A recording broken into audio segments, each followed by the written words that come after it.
श्री सप्तशती दुर्गा पाठ चतुर्थो अध्याय ध्यानम्। ओम कालाभ्रां कटाक्षैररिकुलभयदां मौलिबद्धेन्दुरेखां शङ्खं चक्रं कृपानं त्रिशिखमपि करे रुदिहन्तीं त्रिनेत्राम् सिंहस्कन्धादिरूढां त्रिभुवनमखिलं तेजसा पुर्यन्तीं ध्यायेद दुर्गां जयाख्यां त्रिदश परिवृतां सेवितां सिद्धिकामहे। सिद्ध की इच्छा रखने वाले पुरुष जिनकी सेवा करते हैं तथा देवता जिन्हें सब ओर से घेरे रहते हैं, उन जया नाम वाली दुर्गा देवी का ध्यान करें। उनके श्री अंगों की आभा काले मेघ के समान श्याम है। वे अपने कटाक्षों से शत्रु समूह को भय प्रदान करती हैं। उनके मस्तक पर आवध चंद्र माँ की रेखा शोभा पाती है। वे अपने हाथों में शंख चक्र कृपान और त्रिशूल धारण करती हैं। उनके 3 नेत्र हैं। वे सिंह के कंधे पर चढ़ी हुई हैं और अपने तेज से तीनों लोकों को परिपूर्ण कर रही हैं। ऋषि कहते हैं, अत्यंत पराक्रमी दुरात्मा महिषासुर तथा उसकी दैत्य सेना के देवी के हाथ से मारे जाने पर इंद्र आदि देवता प्रणाम के लिए गर्दन तथा कंधे झुकाकर उन भगवती दुर्गा का उत्तम वचनों द्वारा स्तवन करने लगे। उस समय उनके सुंदर अंगों में अत्यंत हर्ष के कारण रोमांच हो आया था। देवता बोले, संपूर्ण देवताओं की शक्ति का समुदाय ही जिनका स्वरूप है तथा जिन देवी ने अपनी शक्ति से संपूर्ण जगत को व्याप्त कर रखा है, समस्त देवताओं और महर्षियों की पूजनीय उन जगदम्बा को हम भक्ति पूर्वक नमस्कार करते हैं। वे हम लोगों का कल्याण करें। जिनके अनुपम प्रभाव और बल का वर्णन करने में भगवान शेषनाग ब्रह्मा जी तथा महादेव जी भी समर्थ नहीं हैं, वे भगवती चंडी का संपूर्ण जगत का पालन एवं अशुभ भय का नाश करने का विचार करें। जो पुण्यात्माओं के घरों में स्वयं ही लक्ष्मी रूप से, पापियों के यहाँ दरिद्रता रूप से शुद्ध अंतःकरण वाले पुरुषों के हृदय में बुद्धि रूप से, सत्पुरुषों में श्रद्धा रूप से तथा कुलीन मनुष्य में लज्जा रूप से निवास करती हैं, उन आप भगवती दुर्गा को हम नमस्कार करते हैं। देवी, आप संपूर्ण विश्व का पालन कीजिए। देवी, आपके इस अचिंत्य रूप का असुरों का नाश करने वाले भारी पराक्रम का तथा समस्त देवताओं और दैत्यों के समक्ष युद्ध में प्रकट किए हुए आपके अद्भुत चरित्रों का हम किस प्रकार वर्णन करें। आप संपूर्ण जगत की उत्पत्ति में कारण हैं। आप में सत्वगुण, रजोगुण और तमोगुण ये तीनों गुण मौजूद हैं, तो भी दोषों के साथ आपका संसर्ग नहीं जान पड़ता। भगवान विष्णु और महादेव जी आदि देवता भी आपका पार नहीं पाते। आप ही सब का आश्रय हैं। यह समस्त जगत आपका अंशभूत है, क्योंकि आप सब की आदिभूत अव्याकृता परा प्रकृति हैं। देवी, संपूर्ण यज्ञों में जिसके उच्चारण से सब देवता तृप्त लाभ करते हैं, वह स्वः आप ही हैं। इसके अतिरिक्त आप पितरों की भी तृप्ति का कारण हैं। अतएव सब लोग आपको स्वधा भी कहते हैं। देवी, जो मोक्ष की प्राप्ति का साधन है, नित्य महाव्रत स्वरूपा है। समस्त दोषों से रहित जितेंद्रिय तत्व को ही सार वास्तु मानने वाले तथा मोक्ष की अभिलाषा रखने वाले मुनिजन जिसका अभ्यास करते हैं वह भगवती परा विद्या आप ही हैं। आप शब्द स्वरूपा हैं। अत्यंत निर्मल ऋग्वेद यजुर्वेद तथा उदकी थके मनोहर पदों के पाठ से युक्त शाम वेद का भी आधार आप ही हैं। आप देवी त्रयी तीनों वेद और भगवती 6 ऐश्वर्यों से युक्त हैं। इस विश्व की उत्पत्ति एवं पालन के लिए आप ही वार्ता खेती एवं आजीविका के रूप में प्रकट हुई हैं। आप संपूर्ण जगत की घोर पीड़ा का नाश करने वाली हैं।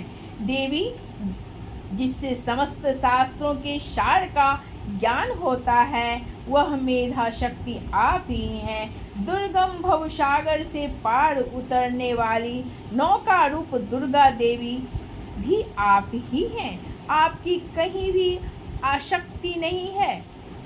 कैटव के शत्रु भगवान विष्णु के वक्ष स्थल में एकमात्र निवास करने वाली भगवती लक्ष्मी तथा भगवान चंद्रशेखर द्वारा सम्मानित गौरी देवी भी आप ही हैं।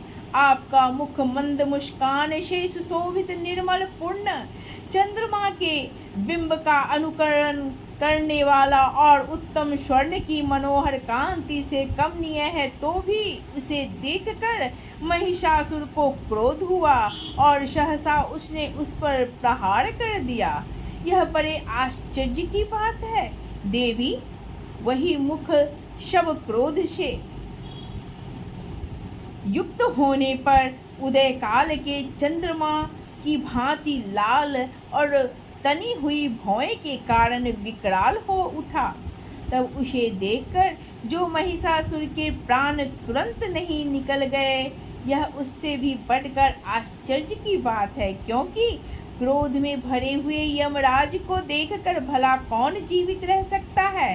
देवी आप प्रसन्न हो। परमात्मा स्वरूपा आपके प्रसन्न होने पर जगत का अभ्युदय होता है और क्रोध में भर जाने पर आप तत्काल ही कितने कुलों का सर्वनाश कर डालती हैं। यह बात अभी अनुभव में आई है, क्योंकि महिषासुर की यह विशाल सेना क्षण भर में आपके कोप से नष्ट हो गई है। सदा अभ्युदय प्रदान करने वाली आप जिन पर प्रसन्न रहती हैं वे ही देश में सम्मानित हैं। उन्हीं को धन और यश की प्राप्ति होती है। उन्हीं का धर्म कभी शिथिल नहीं होता तथा वे ही अपने हिष्ट पुष्ट स्त्री पुत्र और भृत्यों के साथ धन्य माने जाते हैं। देवी आपकी ही कृपा से पुण्यात्मा पुरुष प्रतिदिन अत्यंत श्रद्धा पूर्वक सदा सब प्रकार से धर्मानुकूल कर्म करता है और उसके प्रभाव से स्वर्ग लोक में जाता है। इसलिए आप तीनों लोकों में निश्चय ही मनोवांछित फल देने वाले हैं। माँ दुर्गे आप स्मरण करने पर सब प्राणियों का भय हर लेती हैं और स्वस्थ पुरुषों द्वारा चिंतित करने पर उन्हें परम कल्याणमयी बुद्धि प्रदान करती हैं। दुख दरिद्रता और भय हरने वाली देवी आपके सिवा दूसरी कौन है, जिसका चित्त सबका उपकार करने के लिए सदा ही दयार्द रहता है। देवी इन राक्षसों के मारने से संसार को सुख मिले तथा ये राक्षस चिरकाल तक नरक में रहने के लिए भले ही आप करते रहे हों, इस समय संग्राम में मृत्यु को प्राप्त होकर स्वर्ग लोक में जाएं। निश्चय ही यही सोचकर आप शत्रुओं का वध करती हैं। आप शत्रुओं पर शास्त्रों का प्रहार क्यों करती हैं? समस्त असुरों को दृष्टिपात मात्र से ही भस्म क्यों नहीं कर देती? इसमें एक रहस्य है। ये शत्रु भी हमारे शास्त्रों से पवित्र होकर उत्तम लोकों में जाएं। इस प्रकार उनके प्रति भी आपका विचार अत्यंत उत्तम रहता है। खड्ग के तेज पुंज की भयंकर दीप्ति से तथा आपके त्रिशूल के अग्रभाग की घनीभूत प्रभाव से चौंधियाकर जो असुरों की आंखें फूट नहीं गई, उसमें कारण यही था कि वे मनोहर रश्मियों से युक्त चंद्रमा के समान आनंद प्रदान करने वाले आपके इस सुंदर मुख का दर्शन करते थे। देवी, आपका शील दुराचारियों के बुरे वर्ताव को दूर करने वाला है। साथ ही यह रूप ऐसा है जो कभी चिंतन में भी नहीं आ सकता और जिसकी कभी दूसरों से तुलना भी नहीं हो सकती, तथा आपका बल और पराक्रम तो उन दैत्यों का भी नाश करने वाला है जो कभी देवताओं के पराक्रम को भी नष्ट कर चुके थे। इस प्रकार आपने शत्रुओं पर भी अपनी दया ही प्रकट की है। वरदायिनी देवी, आपके इस पराक्रम की किसके साथ तुलना हो सकती है, तथा शत्रुओं को भय देने वाला एवं अत्यंत मनोहर ऐसा रूप भी आपके सिवा और कहाँ है। हृदय में कृपा और युद्ध में निष्ठुरता, ये दोनों बातें तीनों लोकों के भीतर केवल आप में ही देखी गई है। माता, आपने शत्रुओं का नाश करके इस समस्त त्रिलोक की रक्षा की है। उन शत्रुओं को भी युद्ध भूमि में मारकर स्वर्ग लोक में पहुंचाया है तथा उन्मत्त दैत्यों से प्राप्त होने वाले हम लोगों के भय को भी दूर कर दिया है। आपको हमारा नमस्कार है। देवी, आप शूल से हमारी रक्षा करें। अंबिका, आप खड्ग से भी हमारी रक्षा करें तथा घंटा की ध्वनि और धनुष की टंकार से भी हम लोगों की रक्षा करें। चंडी के पूर्व, पश्चिम और दक्षिण दिशा में आप हमारी रक्षा करें तथा ईश्वरी अपने त्रिशूल को घुमाकर आप उत्तर दिशा में भी हमारी रक्षा करें। तीनों लोकों में आपके जो परम सुंदर एवं अत्यंत भयंकर रूप विचरते रहते हैं, उनके द्वारा भी आप हमारी तथा इस भूलोक की रक्षा करें। अंबिका, आपके कर पल्लवों में शोभा पाने वाले खड्ग, शूल और गदा आदि जो जो अस्त्र हों, उन सब के द्वारा आप सब और से हम लोगों की रक्षा करें। ऋषि कहते हैं, इस प्रकार जब देवताओं ने जगन्माता दुर्गा की स्तुति की और नंदनवन के दिव्य पुष्पों एवं गंध चंदन आदि के द्वारा उनका पूजन किया, फिर सबने मिलकर सब भक्ति पूर्वक दिव्य धूपों की सुगंध निवेदन की। तब देवी ने प्रसन्न वंदन होकर प्रणाम करते हुए सब देवताओं से कहा। देवी बोली, देवताओं, तुम सब लोग मुझे जिस वस्तु की अभिलाषा रखते हो उसे मांगो।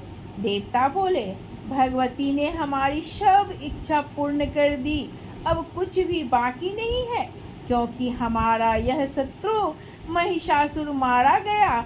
महेश्वरी, इतने पर भी यदि आप हमें और वर देना चाहते हैं तो हम जब जब आपका स्मरण करें तब तब आप दर्शन देकर हम लोगों के महान संकट दूर कर दिया करें तथा प्रसन्नमुखी अंबिके, जो मनुष्य इन स्तोत्रों द्वारा आपकी स्तुति करे उसे वित्त, समृद्धि और वैभव देने के साथ ही उसकी धन और स्त्री आदि संपत्ति को भी बढ़ाने के लिए आप सदा हम पर प्रसन्न रहें। ऋषि कहते हैं, राजन, देवताओं ने जब अपने तथा जगत के कल्याण के लिए भद्रकाली देवी को इस प्रकार प्रसन्न किया, तब वे तथास्तु कहकर वहीं अंतर ध्यान हो गईं। भूपाल, इस प्रकार पूर्व काल में तीनों लोकों का हित चाहने वाली देवी जिस प्रकार देवताओं के शरीरों से प्रकट हुई थी, वह सब कथा मैंने कह सुनाई। अब पुनः देवताओं का उपकार करने वाली वे देवी दुष्ट दैत्यों तथा शुंभ निशुंभ का वध करने एवं सब लोगों की रक्षा करने के लिए गौरी देवी के शरीर से जिस प्रकार प्रकट हुई थी, वह सब प्रसंग मेरे मुंह से सुनो। मैं उसका तुमसे यथावत वर्णन करता हूँ। इति श्री मार्कंडेय पुराण शार्वणिके मन्वंतरे देवी महात्म्ये शक्रादि स्तुति निर्माण चतुर्थो अध्याय वाच अर्ध श्लोका एव मादितः। इस प्रकार श्री मार्कंडेय पुराण में सार्वणिक मनवंतर की कथा अंतर्गत देवी महात्म्य शक्रादि स्तुति नामक चौथा अध्याय पूरा हुआ। हर हर महादेव। जय मां भगवती।